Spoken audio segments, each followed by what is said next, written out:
I left Baby Y, devourer of amphibian kind souls, with the babysitters. Wait. Which babysitters exactly? Oh, Frog Lord and Lady. Where?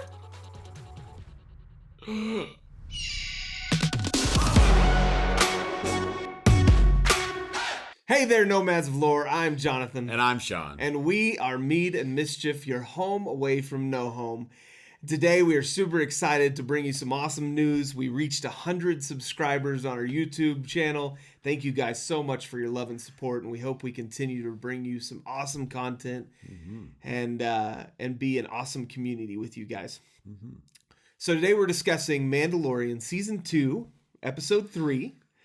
And we're going through our traditional, basically running through what the summary of this episode. Brief-ish summary of this episode.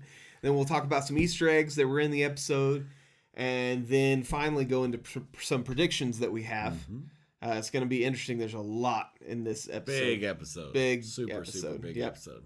So, Shawn, take it away. At the beginning of this episode, we are barely limping into Trask. All right, so we're going to the estuary moon of Trask. Never heard of that planet before, but here we go. And the poor Razor Crest is barely limping into port, and they're coming in hot, so to speak. And Mando is using his excellent piloting skills to pilot down. The lady is screaming at him, "No, you got to slow down!" And he's just, cool, collected. He's fine. He's not doing that because he would never do that. He's just, stoic. And we think, oh yeah, he's gonna land and it's gonna be amazing, and he's gonna make this perfect landing even though it's terrible, and he's doing it, and then all of a sudden the engine cuts out and he falls in the water. Yay. As the Han Calamari standing there looking at him kind of in awe, and then shakes his head in disgust. And then we cut to title card, all the cool graphics, and the episode is titled The Heiress. Which reminds me, please like, comment, and subscribe. Ring the bell. And we'll keep bringing this content. Yes, absolutely. We love hearing from you. So, the title rolls and it's The Heiress. Dun, dun, dun. If you've been paying attention to Clone Wars Rebels and leaked news, this is going to be Bo-Katan. We're super excited about it. So, we land on the planet. We pull the Razor Crest out of the ocean, and we have this nice touching scene of Frog Lady, and we assume Frog Lord. I think he had some other name. I don't remember in the subtitles, but Frog Lord sounds good to me.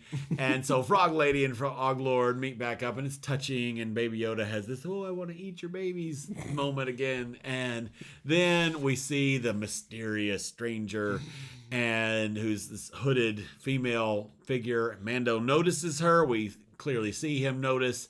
And then Mando's like, "Hey, you were going to tell me about something," to Frog Lord, and he's over there. And so they end up going to an inn. In this inn, they find a bunch of strange, scary, odd-looking characters. Yes. Mando goes and sits down with Baby Yoda. And Baby Yoda, of course, is starving, like always, wanting to eat things. Everything. Everything in souls. Everything in aquatic, amphibian souls. And the innkeeper comes up to them and is like, "All right, so what are y'all having?" And he's like, "Well, pot of whatever for my friend, bowl of porridge for my friend." He calls it porridge, which is kind of funny. And then for me, I don't want anything. And the innkeeper's like, "Well, these are scarce seats. You need to eat something." He's like, "Well, I can pay for something else." Yeah. Puts out his credits, and he tells him, "I need to find some other people that look like me because I need to know what to do next," because he's on the mission. Yes. And so he connects him up with this Corrin. And I don't know that we ever get a name for the Corrin, but he's the ship captain. Yep. Yeah. Anyway, and he's like, "All right, I'll take you to see some Mandalorians. It'll be a long ride. Yep. Come on, get in my ship." And then we get this really cool, get this really cool Pirate of the Caribbean-esque scene where there's the ship and they're all these guys. They kind of look like Davy Jones. Yeah. And so anyway, they started on their trek, and then the pirate Corin turns to him and says, you ever seen a mama core eat? Great name. Like, what is a mama core? And could you not have come up with a better name for said alien? Anyway, so Mando's like, no. He's like, well, the baby would really like to see it. Wink, wink. Wink, wink. You should come over here and look. So they open this ominous big door in the center of the ship, and he kicks Baby Yoda inside. How dare he? Yeah. So Mando is trapped, and because he heroically dives in and tries to save Baby Yoda, the child. And he's going to kill this monster, I guess. We've already seen him kill a crate dragon by jumping down its throat. So, we're thinking, okay, this makes sense. But then they close the grate back over him, and we discovered that they had set this whole thing up to steal his Beskar armor, which makes me wonder, was the Mon Calamari at the inn bar in on the whole thing? I don't know. Who knows? Maybe discuss that later. Who knows? Maybe find out. Probably not. But anyway, so that's happening, and it's looking really dire. We do discover that his jetpack miraculously works underwater, which is kind of crazy. And it's looking scary because it looks like he's going to die. And then all of a sudden, we hear some noises and see some of the Quarrens go down. And then, the Blue Angels show up, and we see Mandalorian armor. We see bright blue, cool blue Mandalorian armor, and they're kicking butt, and they open the thing, and they fish Mando out, and he's like, the child, save the child, and this female voice, Mandalorian, jumps in and says, I want this, or whatever, and she goes and rescues him, and kicks his thing open, and saves saves the child and gives him to Mando. And so then that happens, and then they're recovering, and the Mandalorians, the blue Mandalorians, take their helmets off, and Mando's like, jump back, son, who are you? And we get a repeat. He basically says the exact same things that he says to Cobb Vanth. Says, where'd you get that armor? Because clearly you're not Mandalorians, because Mandalorians don't take their hoods off. And then we all know at this point that this is Bo-Katan. Well, if you've watched Rebels and Clone Wars, you do. And she says, you better jump back, son, because I've been a Mandalorian probably before you were born, and I have worn this in battle. I was born on Mandalorian. I am definitely a Mandalorian. He doesn't have much to say to that. Mando doesn't really have much to say to that. Intriguingly, he kind of lets it go, and he's like, whatever, and he flies away. Mm-hmm. So then when he gets back to the port town, it's nighttime. It's a little bit later. He's looking, and he looks out and sees the ship explode, and the three Mandalorians fly off of it, and he kind of turns away and starts walking through the city, and then we get this it's still almost like a John Goodman voice to me. Yeah. Of this guy walking. Super cool voice. Yeah, very cool voice. I don't know who did it or multiple people did it. I don't know. Whatever they did, the editing sounds really cool. Sure. Anyway, it's another Corrin. He's like, you killed my brother. And so Mandalorian. Yeah, exactly. You killed my brother. Prepare to die. My name is. What did we come up with? Mama Corrin. My name is Mama Corrin. You killed my brother. Prepare to die. So anyway, Mando is like. Did he have 6 fingers though? I don't. Sorry. Well, he probably had web fingers, so he could have had 6 webs. We're going down a rabbit trail. You can die too, for all I care. Oh. This is the way. But it's Princess Bride. It's excusable. That's right. If you haven't watched that movie, you should. It's a really good one. This is the way. So Mando looks around and is like, oh, crud. Okay, well, I've handled worse situations than this. I'll be fine. And they're about to shoot off, whatever, something. And here come the Blue Angels again. And she says, nope, he didn't kill him. I killed your brother. And then Mando plus the Blue Angels. What are they actually called? We're figuring they're called the Night Owls. Oh, the Night Owls. That's not necessarily confirmed, but that's probably squad. That's probably what they'll be called. Yeah. So the Night Owls and Mando quickly dispatch of the Corrin, and then they're like, "Well, can you at least come take a drink with us? We'll buy you a drink." So he's like, "Oh, okay." So he goes in and they start telling him the plan. Actually, he tells them that he needs to get Baby Yoda to a Jedi, which is big news. Finally, we actually know that it's a Jedi that he's searching for, not just Yoda's people, whatever that is, Baby Yoda's people.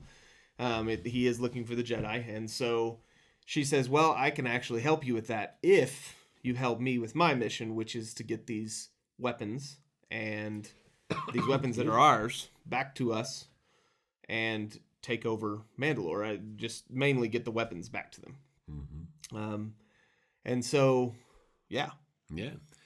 And so he says, okay, we're going to do that. And then he leaves Baby Yoda with the frog people, because why? Devourer of frog souls.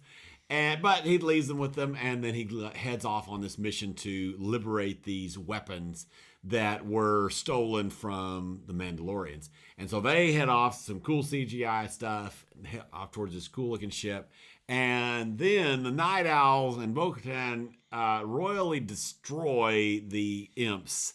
They take them out like they're a hot knife through butter. Mm-hmm. Exactly. They really kick butt. Super cool squad. There's all this really cool action. It's interesting. Also, we talked about this in our live that they are so good. Yes. And Mando's already really good, but you can tell he's just kind of like, whoa. Yeah. He doesn't do a lot for a while. They didn't really need him. At least it doesn't appear that way for most of this fight. Yeah. They are super kick butt.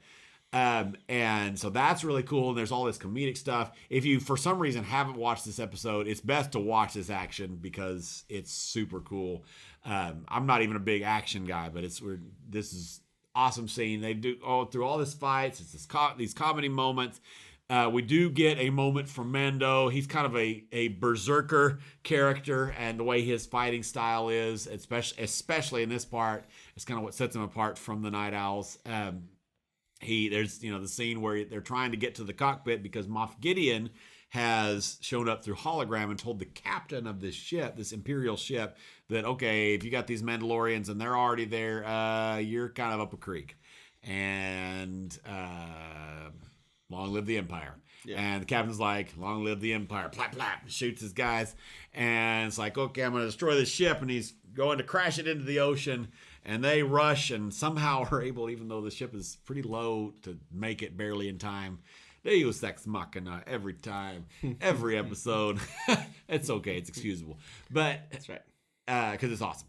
But so Mando he gets this moment of being this berserker and basically putting his Beskar armor to the limit and going out and getting shot at by these heavy repleting bastards after activating these grenades, and tosses the grenades into the thing, and then they're able to get in there, and him and the female Night Owl, Sasha Banks' character, they're able to pull up the ship and get it to save. While that's happening, Bo-Katan confronts the captain and says, "Where is it?"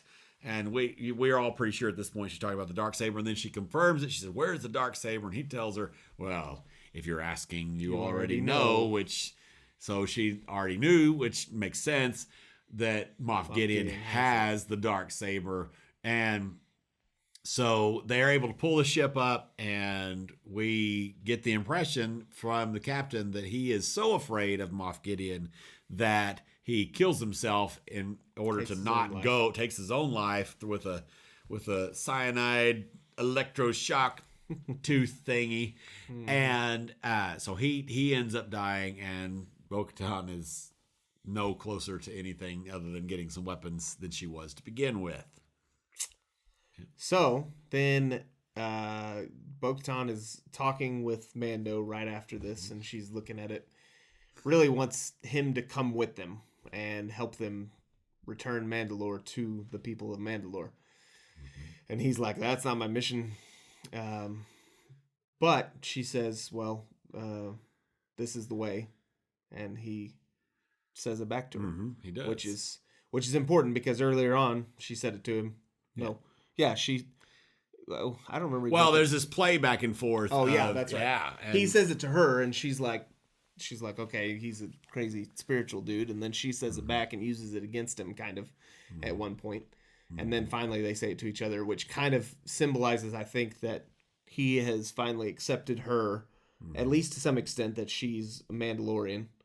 And she then, as he's leaving, kind of gives him this look of he's gonna be back, you know, and we're not sure whether it's that look or if it's just, you know, he may be part of this in the future, you know, whatever. But right. Anyway, pretty cool.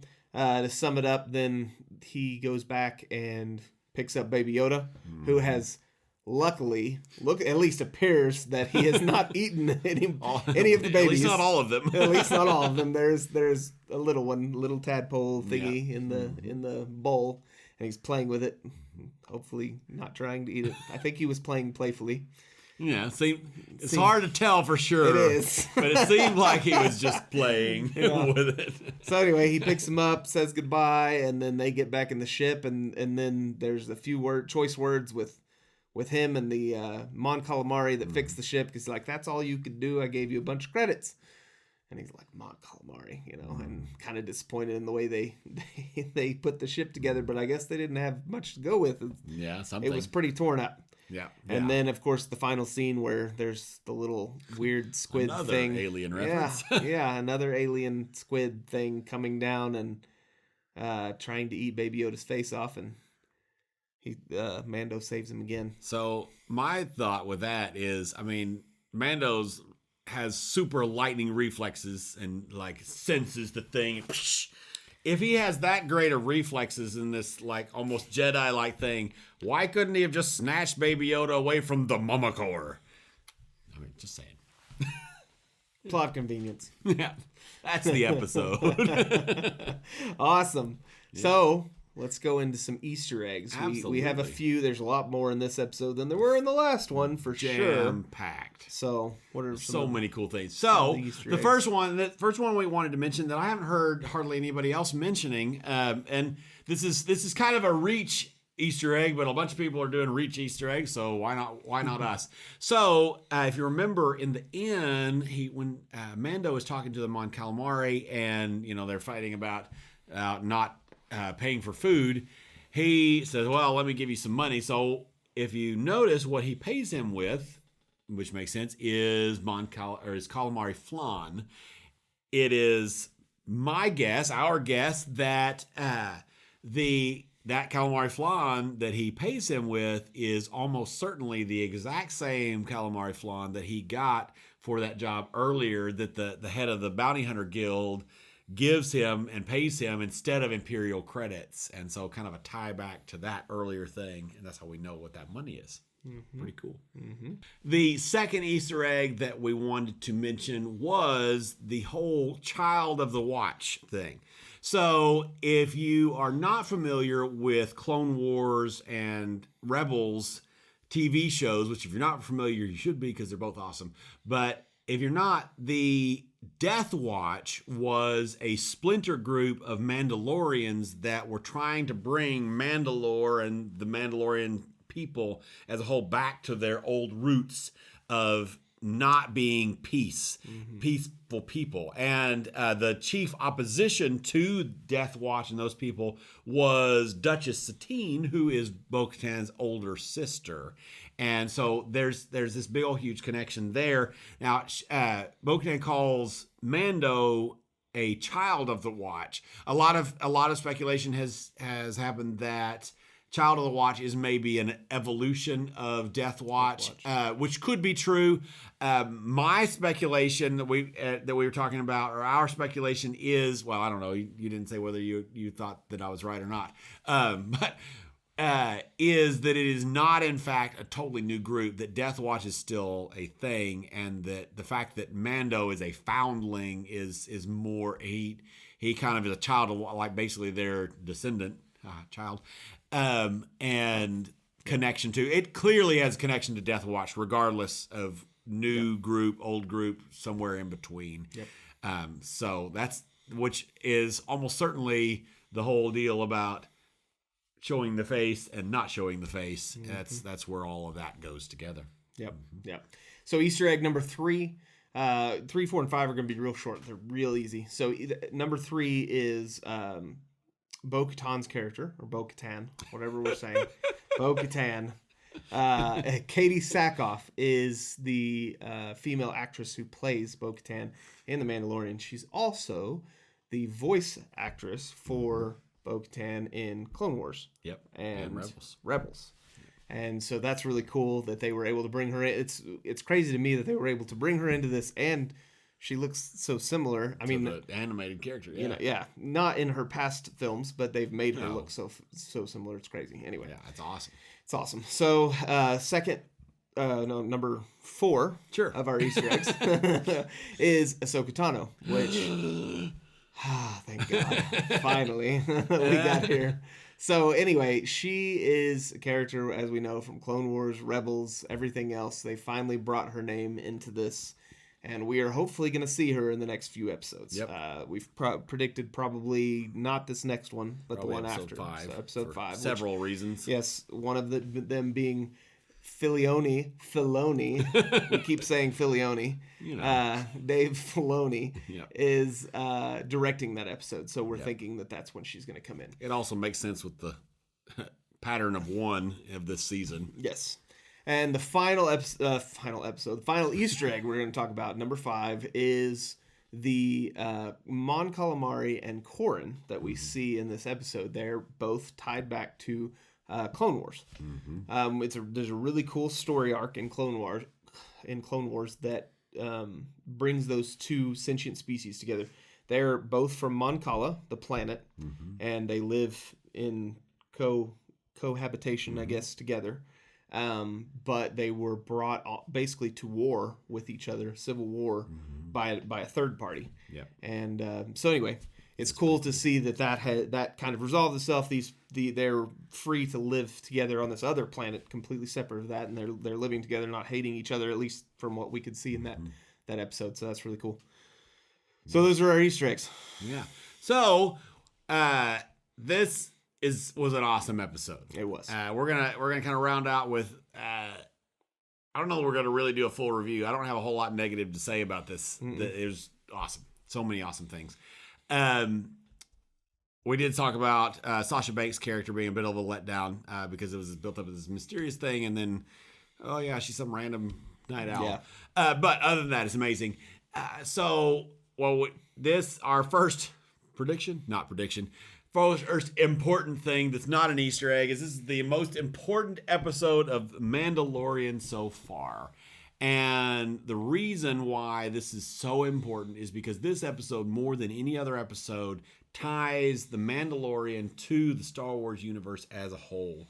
Up until this point, really, the Mandalorian could be viewed as like this kind of side quest, self-contained story it's in the Star Wars universe, and there's a bazillion Easter eggs and tie-ins to other things, and and all this. It's grounded in Star Wars, but this episode, it is very much a part, and actually not only just kind of in the universe, it is now a part of the grander Star Wars story, and so is super exciting, super cool. On top of that, it also gives us more. It starts to piece together the whole backing of Mando himself. Yes, there really hasn't been much up until this point tying him to. We just know he's with a sect of the Mandalorians, but now it's like, okay, we know that he's actually something close to Children of the Watch. I mean, to the Death Watch. Yeah, something close to the Death Watch. So anyway, super cool episode. Super excited about it. So what are our actual predictions? Well, first that we need to talk about is Ahsoka Tano. I don't know what my problem is with words tonight. Is right. Ahsoka Tano the end game for Baby Yoda? And we talked about this a lot before we got on here, trying to kind of flesh this out for y'all. But That's really a good question. Is she it kind of is going to tell us what the rest of the season is about. Yep. If she is just a pit stop like Ahsoka Tano has been in a Yep. lot of things after Clone Wars, and kind a guide of on the side. a guide on the side, exactly, kind of a Luke Skywalker character in Episode 7. Yeah. At the end, where he flips it, down his thing, is like, "Hey, I'm here, but that's all you get," kind of thing. I'm gone. That's kind of her character. That's how she's been. She kind of guides things from the side and doesn't Helps really at key moments. Yes, but- yes. And so I wonder if that's where this is going, or on the flip side, is she kind of going to be pivotal at the end? I would like her to be a bigger part. I think we would like her to be a bigger part of The Mandalorian. But I think if she is a big part, then that is going... But if she's not going to be a big part, I guess this is a better way to say it, then that gives the opportunity to have her own live-action series. And this is kind of where... Go ahead, and I'll let you take that on from there. Okay. But So there's been speculation by some people. We read and watched videos and whatever else. Some people have speculated that in this particular episode, they are setting up a Bo-Katan spinoff series. We don't think that's going to happen. It just seemed that it's very Mandalorian story, Mandalorian, whatever else. And so our prediction there is that that is actually going to be a major focus of season 3 of The Mandalorian. It's going to be retaking of Mandalore, or it's going to be close out this season, which it could go either way. they could rush it and do it this season, Yeah, but I think it would be rushed. Yeah, it's liable to be a bigger thing then. Now, what makes a whole lot more sense, and this excites me more. Yeah, is much more exciting to us, and is much more feasible, and would have, instant fan excitement would be an Ahsoka Tano spinoff series. Alongside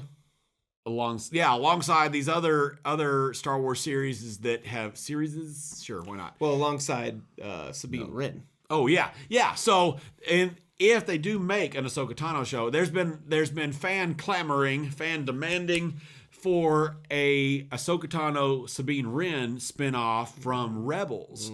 People have been asking for that for years and years. Because at the end of Rebels, super spoiler alert for Rebels, which we should say at this point because this is this is for Rebels and not for Mandalorian. Spoiler alert for Rebels. So if you haven't watched Rebels, you may want to skip a few minutes. At the end of that show, Ahsoka and Sabine Wren go off in search of Ezra, who has been sucked away by, space whales, with Grand Admiral Thrawn himself. Which, oh my gosh, I'm gonna tell you right now. Here's a side prediction. We didn't even write this on the board, but I'm gonna tell you right now. At some point, I don't know if it's gonna be in this show. I honestly doubt it's gonna be in this show. But at some point, we are going to have live action Grand Admiral Thrawn. It's going to happen. Yes. Put that in your notebook. Yes. It's going to happen. But that he's off with Ezra Bridger. If you guys have not read Admiral Thrawn, any of the Thrawn series, in the original series, the new stuff that's coming past that, you should read it. Absolutely. As far as bad guys go, he is one of my all-time favorites. Oh, yeah. He is so good. Yes, he is. He's not your typical just evil Moff Gideon, where I think there's going to be a big letdown. We've talked about this. We both think there's going to be a big letdown with Moff Gideon on this, but maybe we're wrong. Hopefully we're wrong. Go ahead. Absolutely. So that is our prediction. That is really our biggest prediction. That's mark the day and the time said by Mead and Mischief Studios that we are not going to get a Bo-Katan spinoff series, gonna but we happen. are going to Ahsoka get an Tano? Ahsoka Tano, Yes. Sabine Wren live action TV show. So that show that fans have been asking for Rebels for years, they're not going to do it as animated show. They're going to take and make that a live action show, and it'll follow their search for Ezra. Probably get to resolve some of that and figure out. Maybe we'll get that which could actually. You know how Clone Wars saved, again, this is not even on the board, this is riffing, but you know how Clone Wars kind of saves the prequel trilogy a little bit? It makes the prequel trilogy much more palatable, much more palatable. Yep. That show could save the sequel trilogy because we could get some tie-in, we could get some figuring out of what in the world is truly going on in the outer rim and unknown regions with old Sheev and all of that stuff. So yeah, exactly. we could Sheev Palpatine in case you aren't following. He was following, but in case you're not, I did want to say that, but yeah, Palpatine. Yeah. Yes. What was going? Because that's a good question. Yeah, it's perfectly so legitimate. Where the heck did Palpatine come from? Just saying. Yeah. I mean, so that could be really cool. Yeah. No, I agree. Yeah. So, yeah, mark the date and time. Absolutely. Those are our major predictions. Did we write anything else on the board? Filoni. We wrote Filoni. because we keep pronouncing old Dave's name wrong. Filioni. Dave Filoni. Cool. Well, it has been a blast. Thank you guys for tuning in. We will be here Friday again, live Friday evening. And we join us live. Yeah. We'd love to see you. Around 9-ish. Ring the bell so you can get notified. That's right. We'll see y'all then. Okay. Bye.